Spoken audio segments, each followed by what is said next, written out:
fe. Bendito Dios y Padre Celestial, te damos muchas gracias, Señor, por el día que tú nos has dado, por las bendiciones que hemos recibido hasta aquí, Señor, por tu amor, Señor, porque sabemos que tú nos amas con amor eterno, Señor. Gracias, Señor, porque dice el Salmo 34, claman los justos y Jehová oye y los libra de todas sus angustias. Gracias, Señor, porque esa es la confianza que tenemos ante ti, Señor. Tú dices, clama a mí y yo te responderé y te enseñaré cosas grandes y ocultas que nosotros no conocemos, Señor. Señor, en esta noche se han expuesto varias peticiones, Señor. Enfermedad, Señor, eh, personas, Señor, que están pasando un duelo, Señor.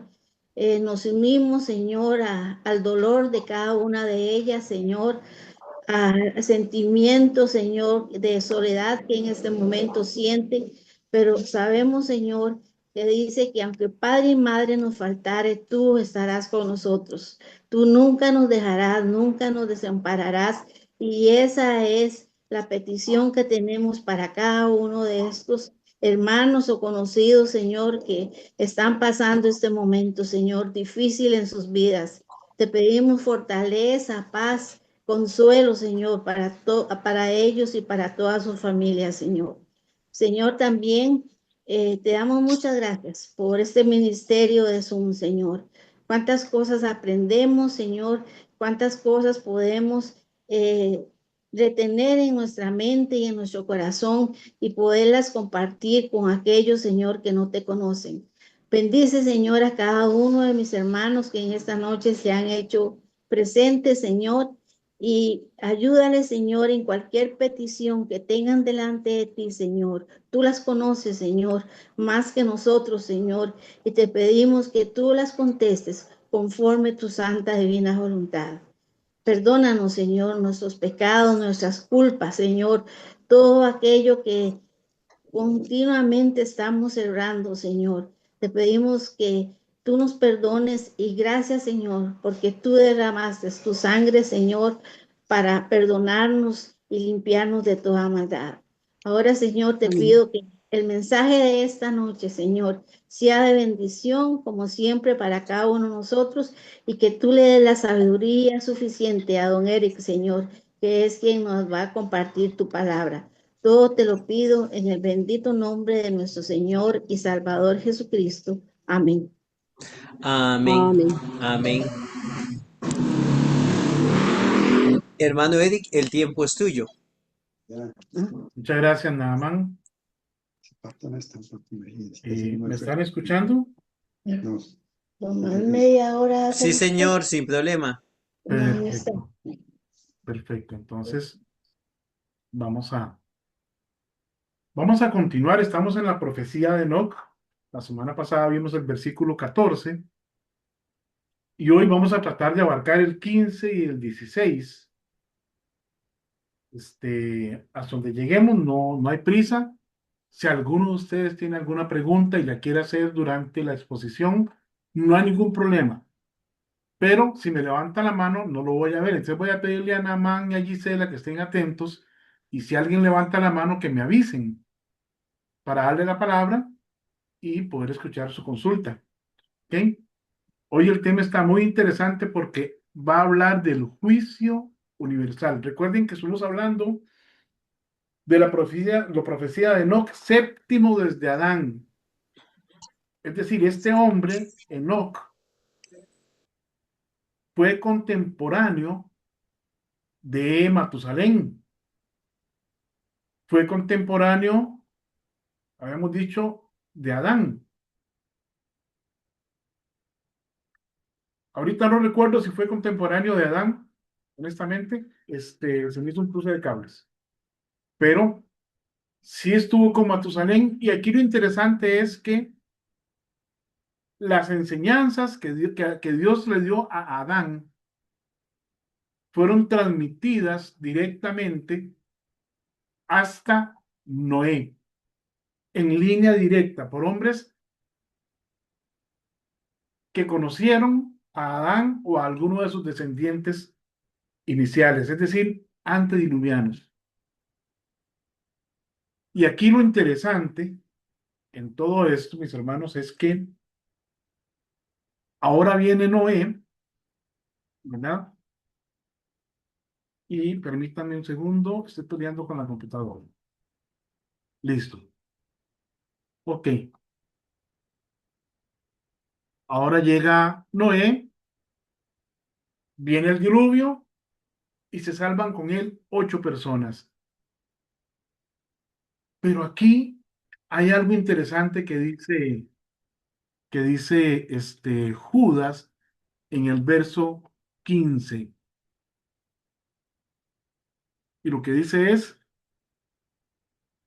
vamos a ver desde el 14 para tener el contexto completo. De estos también profetizó Enoc, séptimo desde Adán, diciendo, he aquí vino el Señor con sus santas decenas de millares. Habíamos dicho que esa palabra vino, aunque a nosotros nos parece en pasado, ¿verdad? Da la sensación,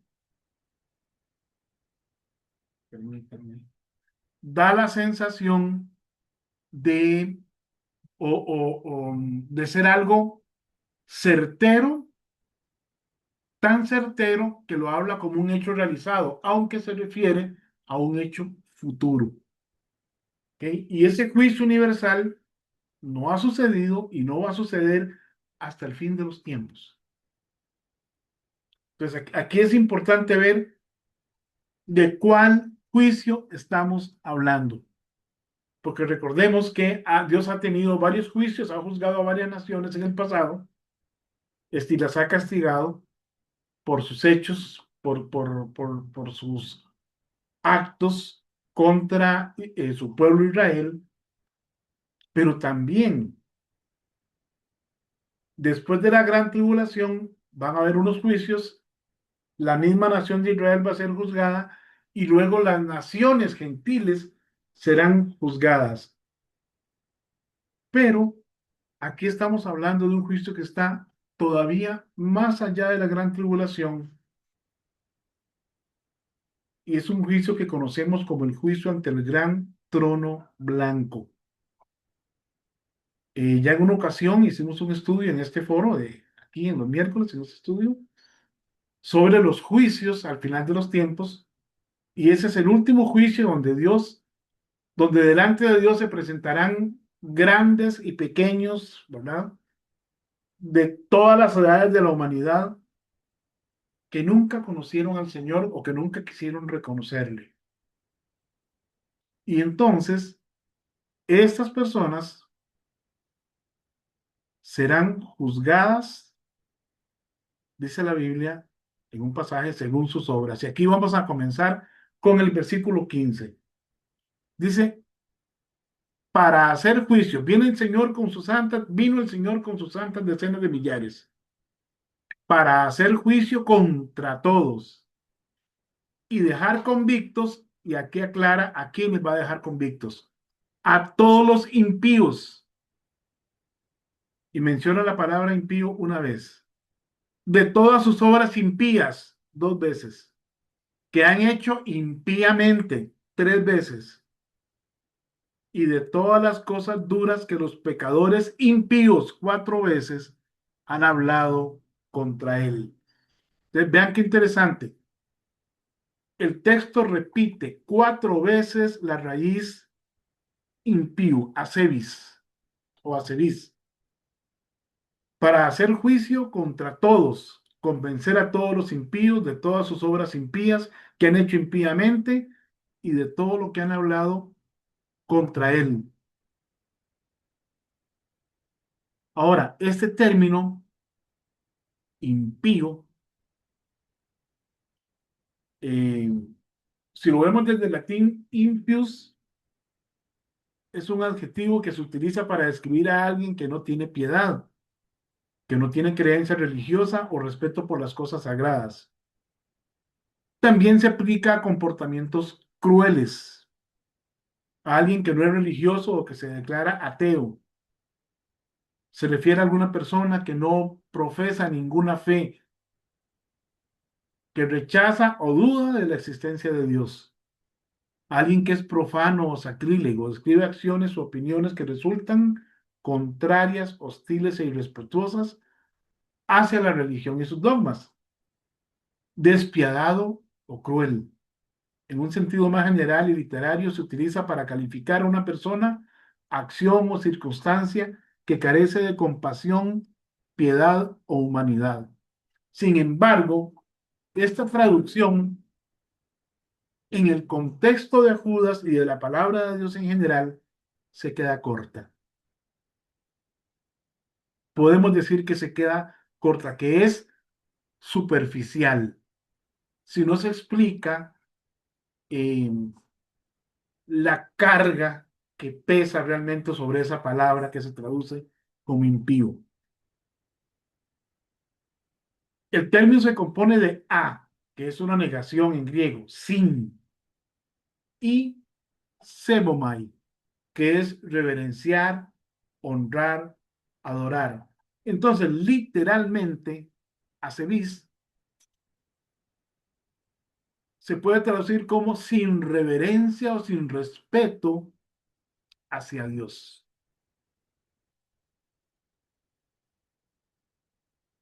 En Judas no describe simplemente a alguien malo, sino a alguien que vive sin temor de Dios, que no reconoce la autoridad divina en su vida.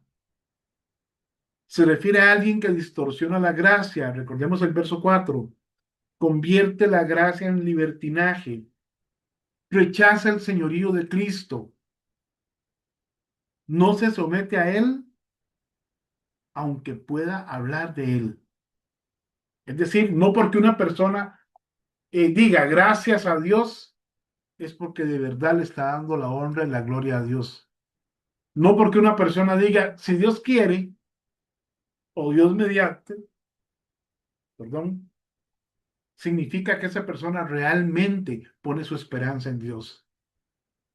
Muchas veces son simplemente muletillas, formas de hablar, donde se manifiesta la realidad que hay en el corazón de esa persona es en sus obras. Esta persona expresa su impiedad en obras y palabras, obras impías, cosas duras que ha dicho contra Dios. Y algunas veces la gente no las dice, pero sí las piensa. Y para el efecto es lo mismo. Si quisiéramos traducir esta palabra, que se traduce como impío, con todo su peso, en Judas sería algo como persona irreverente, que vive sin someterse a Dios, despreciando su autoridad en conducta y palabras. A esa clase de personas se refiere. En Judas, impío entonces no es solo alguien externo, ateo, pagano, sino alguien dentro del contexto religioso que aparenta espiritualidad, pero vive sin reverencia real. Es decir, alguien que vive una religión, pero no vive Cristo en su corazón. Jesús no vive su vida en él. Ojalá que cada uno de nosotros pueda decir como Pablo, con Cristo estoy juntamente crucificado y ya no vivo yo, más vive Cristo en mí. Y lo que ahora vivo en mi carne, lo vivo en la fe del Hijo de Dios, el cual me amó y se entregó a sí mismo por mí. Ojalá que Jesús realmente viva su vida en cada uno de nosotros.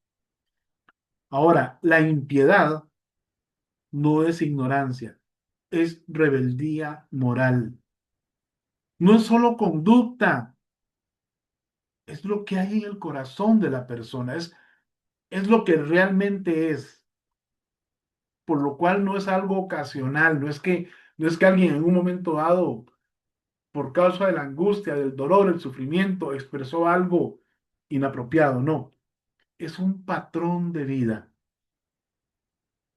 Y aunque la persona se vea con cara de piadoso, y aunque vaya a la iglesia, y aunque predique, y aunque cante, y aunque recoja las ofrendas, o aunque ponga muchos billetes en el plato de las ofrendas, eso de nada sirve. Ya hemos dicho que Dios no necesita nuestro dinero. Él quiere nuestra obediencia, porque tampoco la necesita. He escuchado que Dios no necesita ayudantes, necesita servidores. Bueno, yo digo que Dios tampoco necesita servidores. Dios es Dios con nosotros o sin nosotros. Somos nosotros los que necesitamos someternos a Él para, ¿cómo decirlo?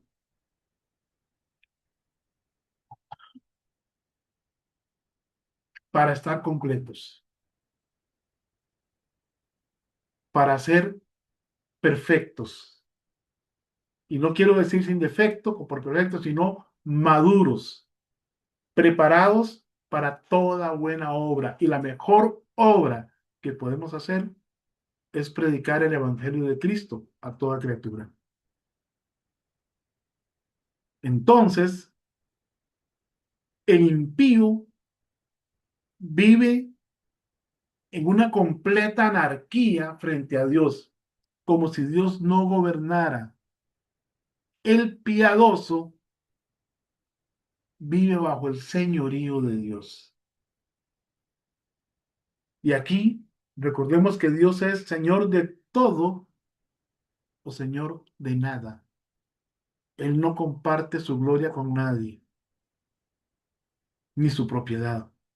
Y nosotros somos propiedad de Él. Si usted se fija bien en Efesios 1:13, un pasaje conocidísimo que usamos para la seguridad de la salvación y decimos, en Él también vosotros, habiendo oído la palabra de verdad, el evangelio de vuestra salvación, fuisteis sellados con el Espíritu Santo de la promesa, que es las arras, es decir, la garantía de nuestra herencia. Y nos gusta hasta ahí, pero la parte que sigue es comprometedora, que es las arras de nuestra herencia hasta la redención de la posesión adquirida. Es decir, hasta que Cristo venga y tome lo que es suyo. ¿Y qué es suyo? Todo. Pero en este caso se refiere a todos aquellos que hemos confesado nuestro pecado delante de Él, le hemos pedido a Él que nos perdone, que nos salve, que nos limpie, y por tanto el Padre nos ha adoptado como hijos en su familia divina. Pero eso significa que somos su propiedad. Él viene a redimir lo que adquirió a precio de su propia sangre. Entonces la pregunta no es solo decir, ¿usted cree en Dios? Recuerdo que por ahí dice en el Nuevo Testamento que los demonios también creen y tiemblan, pero no hay para ellos esperanza. Sino, la pregunta debe ser, ¿vives en reverencia práctica delante de Dios? ¿Vivo para servir y adorar y agradar a Dios? Recuerde que este juicio es universal, es contra todos los que estén en aquel momento y no hayan sido juzgados. ¿Y por qué digo eso? Sencillo. Recuerden que en un momento que no sabemos cuándo va a ocurrir, Jesucristo se lleva a los suyos, a los que han muerto en Cristo desde el inicio de la era de la gracia. Dice a los tesalonicenses, y los muertos en Cristo resucitarán primero, luego nosotros los que vivimos, los que hayamos quedado, seremos arrebatados juntamente con ellos en el aire, juntamente con ellos para recibir al Señor en el aire, y así estaremos siempre con el Señor. Es decir, el Señor en ese momento no regresa a la tierra, sino que se queda, por así decirlo, en el espacio, en el aire, y nos llama. Y los que estemos vivos vamos a ser transformados en un abrir y cerrar de ojos. Y una milésima de segundo antes, los que hayan muerto en Cristo desde la cruz hasta hoy o hasta ese momento, van a ser resucitados y transformados. Y atrás de ellos nosotros. Luego viene la gran tribulación. Y al final de la gran tribulación, que son 7 años literales, Dios juzga a la nación de Israel y aquellos que le reconocieron como Salvador van a pasar al milenio vivos, mortales, pero vivos. Y va a juzgar a las naciones en relación con lo que hicieron con su pueblo Israel y aquellos que reconocieron a Jesucristo de entre los gentiles y que por causa de reconocer a Cristo y no al anticristo, ayudaron a los israelitas en la terrible persecución de la gran tribulación que es por causa de los judíos. También esos que serán miles de millones pasarán al milenio vivos y seguirán con sus vidas, tendrán hijos que crecerán durante el milenio y tendrán la capacidad de vivir hasta 1000 años. Pero terminados los 1000 años, Satanás será suelto por un poco de tiempo. Luego viene el Señor, destruye a sus enemigos y entonces, dice Apocalipsis, hay un pasaje que dice, y vi a los muertos grandes y pequeños de pie ante Dios. Y los libros fueron abiertos y fueron juzgados los muertos por las cosas que había escrito en los libros. Y se refiere a sus obras, a sus hechos. Ese juicio no es para salvación. En ese juicio no hay ninguno que sea salvo. Simplemente en ese juicio van a entender finalmente por qué están condenados.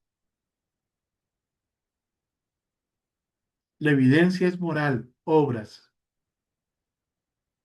Evidencia verbal, palabras duras, blasfemaron contra Dios. Entonces es un juicio en el cual nadie queda fuera. Todos los que no habían sido juzgados en los juicios anteriores serán juzgados ahí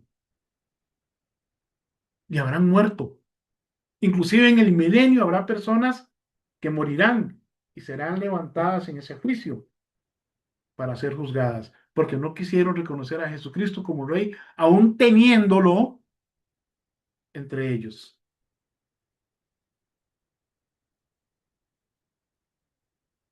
Dice Mateo 12:36, mas yo digo que de toda palabra ociosa que hablen los hombres, de ella darán cuenta en el día del juicio. Apocalipsis 20:12, y vi a los muertos grandes y pequeños de pie ante Dios, y los libros fueron abiertos, y otro libro fue abierto, el cual es el libro de la vida, y fueron juzgados los muertos por las cosas que estaban escritas en los libros según sus obras. Vea qué interesante. La Biblia explica claramente que por obras nadie se salva. El justo por fe vivirá. Nosotros somos justificados en Cristo, no por nuestras obras, no por ser buenas personas, buenos trabajadores, aunque debemos serlo, por testimonio, producto de nuestra salvación y no para alcanzar una salvación que fue alcanzada por Jesucristo dando su vida en la cruz, para darla gratuitamente a nosotros. Y dice que fueron juzgados los muertos, pero resulta que Dios es Dios de vivos y no de muertos. Y estas personas están muertas. Pero ¿cómo están muertas y van a ser juzgadas? Tienen que estar vivas para ser juzgadas. Recordemos que la muerte, bíblicamente, no es la destrucción del cuerpo, sino la separación eterna del alma y Dios. Esos muertos no tienen comunión con Dios. Murieron sin ser hijos de Dios. murieron sin reconocer a Dios en sus vidas. Pueden ser antediluvianos, pueden ser de los tiempos de Noé, pueden ser de los tiempos de la ley, pueden ser de los tiempos de la gracia de hoy, pueden ser del tiempo de la tribulación o pueden ser del tiempo del milenio. Y todos los muertos de todas las edades de la historia humana estarán de pie ante Dios y serán juzgados según sus obras. Pero las obras no salvan, simplemente van a tener la demostración justa del porqué de su castigo. Porque no hay impunidad moral en el universo de Dios. Ahora, este juicio recuerde que no es para creyentes. Judas 15 dice, para hacer juicio contra todos y dejar convictos a todos los impíos de todas sus obras impías que han hecho impíamente y de todas las cosas duras que los pecadores impíos han hablado contra él.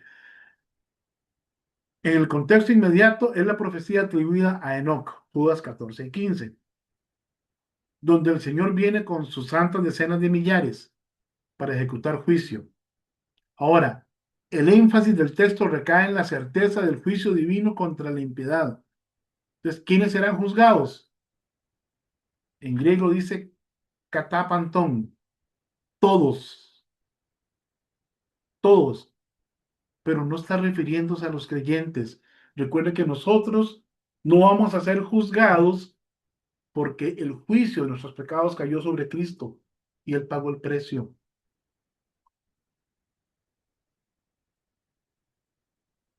Van a ser convictos. Ya ellos van a tener la condena clara. Por así decirlo, ahora están en prisión preventiva, pero ahí ya se les va a dar sentencia final por toda la eternidad. Ahora, recuerde que esa palabra, acebes, impíos, no describe simplemente a personas que no son religiosas, sino a quienes viven sin reverencia, sin respeto hacia Dios, rechazando su autoridad y manifestando esa actitud en su conducta cada día, cada momento de su vida. El contexto de Judas son particularmente los falsos maestros infiltrados en la iglesia, los que convierten la gracia en libertinaje, los que rechazan el señorío de Cristo, los murmuradores, chismosos, sí, chismosos, arrogantes, aduladores, todos los pecadores impíos que persisten en rebelión contra Dios. Y el término todos afirma la universalidad del juicio. Nadie va a escapar del tribunal divino. Sin embargo, el énfasis de Judas está puesto sobre los impíos. Todos aquellos que rechazaron a Dios, sin Dios, sin reverencia hacia Dios. Ahora, ¿cuál es la base para el juicio? Judas menciona dos categorías principales: las obras, de todas sus obras impías que han hecho impíamente. Entonces, veamos que se repite la raíz acebe, impío, varias veces en el versículo, de hecho 4 veces. Y Judas quiere destacar que el juicio corresponde exactamente al carácter de las acciones realizadas. La base del juicio incluye lo que hicieron, cómo vivieron, cuál fue su motivación para su rebeldía detrás de sus actos. La Escritura enseña consistentemente que Dios juzga las obras. Romanos 2:6 dice, el cual pagará a cada uno conforme a sus obras. Apocalipsis 20:12, de nuevo, fueron juzgados, los muertos, según sus obras. Judas añade, y de todas las cosas duras que los pecadores impíos han hablado contra él. O sea, no solamente serán examinadas las acciones de estas personas, sino también las palabras pronunciadas contra Dios. De toda palabra ociosa que hablen los hombres, de ella darán cuenta en el día del juicio. Mateo 12:36. Por tanto, la base del juicio es obras, palabras, actitud de impiedad que las produce y el rechazo de Dios y de su autoridad. ¿Quién es el juez en este juicio? Bueno, en Judas 14 leemos, he aquí vino el Señor con sus santas decenas de millares. El sujeto que ejecuta el juicio, en el verso 15, es el mismísimo Señor Jesucristo. La pregunta es, ¿a quién identifica Judas como el Señor? Bueno, a la luz del Nuevo Testamento, el juicio final ha sido delegado por el Padre al Hijo. Juan 5:22 nos dice, porque el Padre a nadie juzga, sino que todo juicio dio al Hijo. En Juan 5:27 dice, también le dio autoridad de hacer juicio por cuanto es el Hijo del Hombre. En Hechos 17:31 dice, ha establecido un día en el cual juzgará al mundo con justicia por aquel varón a quien designó. Por tanto, desde la revelación progresiva del Nuevo Testamento, el juez es Jesucristo. Judas presenta entonces la venida gloriosa del Señor acompañado por sus huestes celestiales. Algunos dicen que ángeles, otros dicen que incluye la iglesia. Bueno, igual cuando nosotros estemos con el Señor y regresemos, seremos seres celestiales. Ya no seremos humanos comunes y corrientes. Entonces podemos entrar dentro de esas decenas de millares.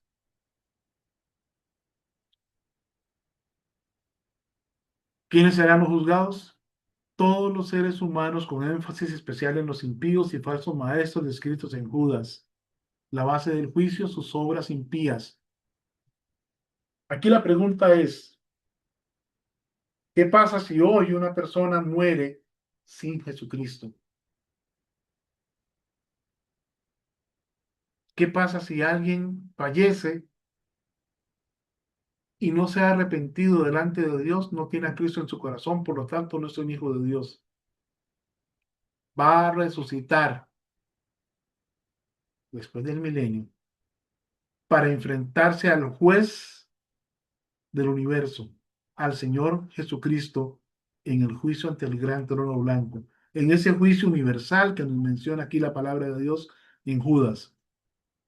Y ahí se le va a dar sentencia por toda la eternidad. Judas no presenta el juicio para satisfacer una curiosidad escatológica, para saber qué va a pasar al final de los tiempos, sino para exhortar a la iglesia a perseverar en la santidad. Y esto no es para ser salvos, ya somos salvos si tenemos a Cristo en el corazón. El cristiano no persevera para mantener su salvación. El verdadero Hijo de Dios persevera porque es salvo. La perseverancia, así como las buenas obras, son resultado de una salvación genuina. El cristiano que no persevera, que es indolente a la palabra de Dios, que no le interesa la palabra de Dios y dice que es cristiano, puede ser cristiano porque esté asistiendo a una iglesia, se haya bautizado, esté en la membresía de la asociación de la iglesia, pero la iglesia no murió por él en la cruz. El pastor no murió por él en la cruz, fue Jesucristo. Y si no tiene a Cristo, no es un hijo de Dios, aunque se vista como cristiano, aunque camine como cristiano, aunque hable en público como cristiano, no es un hijo de Dios. Si quiere ser un hijo de Dios, arrepiéntase. Venga a los pies de Jesucristo. Pida perdón por su pecado y pídale a Cristo, invoque su nombre para que Él le salve y el Padre le adopte en su familia y el Espíritu Santo mora en su corazón y le selle por toda la eternidad como propiedad de Él.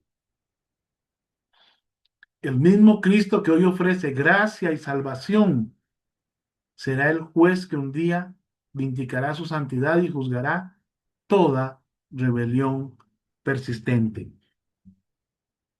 Faltan 5 minutos para las 7 y me queda el versículo 16. Vamos a dejar el verso 16 para la próxima semana porque también es un tema que se las trae, es un tema interesante. El retrato de los impíos. ¿Cómo son? ¿Sabe que no es tan difícil identificar un impío?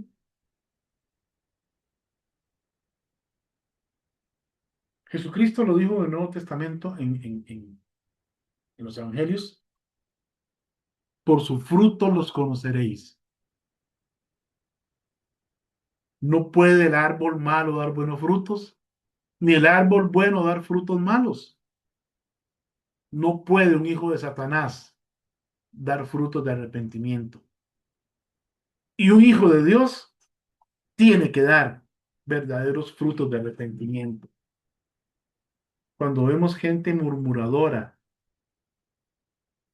pleitera, querellosa o aduladora, tengamos cuidado.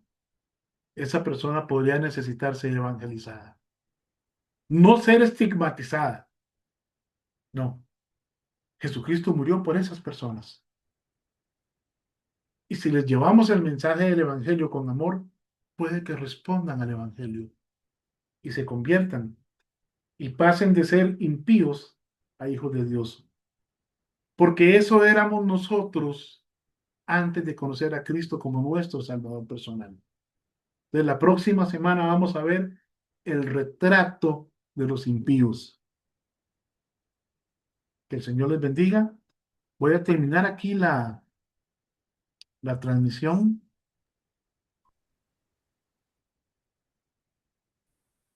Permítanme un segundo. A las personas que nos siguen por Facebook Live, que Dios les bendiga. Generalmente está la hermanita Adriana Soriano, que estaba cumpliendo años, creo que el día de hoy o ayer, y ya es de la Iglesia Palabra Verdadera en Tijuana. También Esperancita Pardo, que da unos estudios muy interesantes también de la Iglesia Palabra Verdadera. Y bueno, que el Señor les bendiga. A todos los que también ven en retransmisión o en diferido esos estudios, que el Señor les bendiga.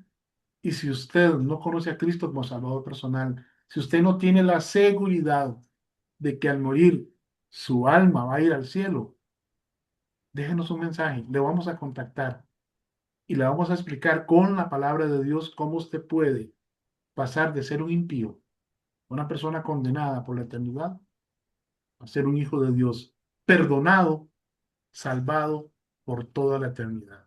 Que Dios les bendiga.